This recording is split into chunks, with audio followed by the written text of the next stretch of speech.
Valentine's டே, காதலர் தினம் அப்படிங்கிற இந்த தினத்தை உலகம் முழுக்க இருக்கிற காதலர்கள் காதலை வெளிப்படுத்தணும்னு நினைக்கிற இளைஞர்கள் எல்லாருமே கொண்டாடிட்டு வராங்க. ஸோ February 14 வந்துட்டாலே எல்லாருக்கும் கிஃப்ட் வாங்குறது, அவங்க காதலிக்கு காதலருக்கு அவங்க விருப்பத்தை தெரிவிக்கிறது, தங்களோட காதலை தெரிவிக்கிறதுன்னு இந்த மாதிரி பயங்கர பிஸியா இருப்பாங்க. February மாதம் முழுக்கவே ஒரே கலர்ஃபுல்லாவே இருக்கும் அப்படின்னு சொல்லலாம். ஆனா இந்த காதலர் தினத்தை இவ்வளவு சந்தோஷமா கொண்டாடிட்டு இருக்கிற இளைஞர்களுக்கு இந்த காதலர் தினம் அப்படிங்கிறது தோன்றிய வரலாறு தெரியுமா? அதை பத்தி தான் இந்த வீடியோல நம்ம ஃபுல் அண்ட் ஃபுல் பார்க்க போறோம். வீடியோக்குள்ள போறதுக்கு முன்னாடி நம்ம சேனலை யாராவது சப்ஸ்கிரைப் பண்ணாதீங்கன்னா மறக்காம சப்ஸ்கிரைப் பண்ணிருங்க. வாங்க எல்லாரும் வீடியோக்குள்ள போலாம்.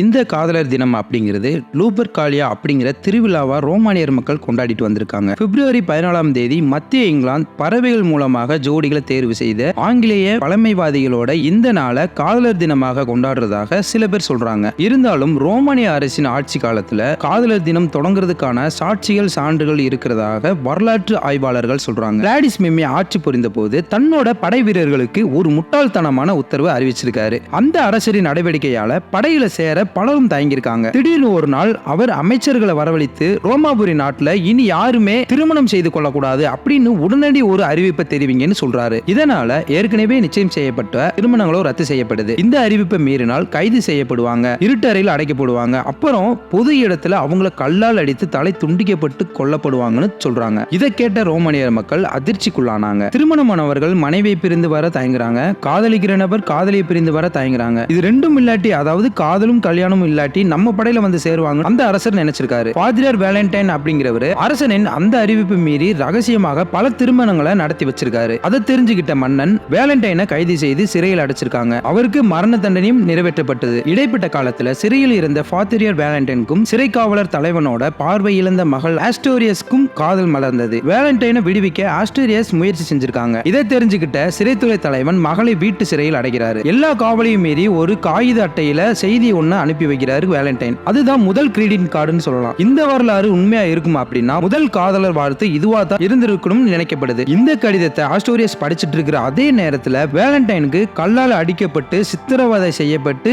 அதுக்கப்புறம் தலை துண்டிக்கப்பட்டு கொல்லப்பட்டாரு. அந்த நாள் 270 வருடம் February 14. இதுக்கப்புறம் வேலண்டைன் ரோம் மக்களின் மனதில் மறையாமல் நிறைந்து இருந்தாரு. ரோமானியர்களோட சர்ச்சுகள் ஐரோப்பியர்களோட கட்டுப்பாட்டுக்குள்ள வந்த போது பாகன் விடுமுறையாக அறிவிக்கப்பட்டது. இதுதான் வேலண்டைன் டே அப்படின்னு கொண்டாடப்பட்டது. சுமார் 200 ஆண்டுகளுக்கு பிறகு போப்பாண்டவர் வேலண்டைனை புனிதராக அறிவிச்சாரு. அன்னிலிருந்து தான் வேலண்டைன் டே காதலர் தினமாக கொண்டாடப்பட்டு வந்துட்டு இருக்கு. இவ்வளவு பிரச்சனைகளுக்கு அப்புறம் தான் வேலண்டைன்ஸ் டே அப்படின்னு கொண்டாடப்பட்டிருக்கு. அதாவது இப்ப நம்ம காதலர் தினமாக கொண்டாடிக்கிட்டு இருக்கிற இந்த February 14. இந்த வரலாறு எத்தனை பேத்துக்கு உங்களுக்கு தெரியும் அப்படின்றத கமெண்ட்ல சொல்லுங்க. அதே மாதிரி வேலண்டைன்ஸ் டேனா நீங்க என்ன நினைச்சிட்டு இருந்தீங்க இத்தனை நாளா அப்படின்றதையும் கொஞ்சம் நல்லா தெளிவா எங்களுக்கு கமெண்ட்ல சொல்லுங்க. ஓகே, நெக்ஸ்ட் ஒரு இன்ட்ரெஸ்டிங்கான டாபிக்ல நான் வந்து உங்களை மீட் பண்றேன். Happy Valentine's day. Thank you.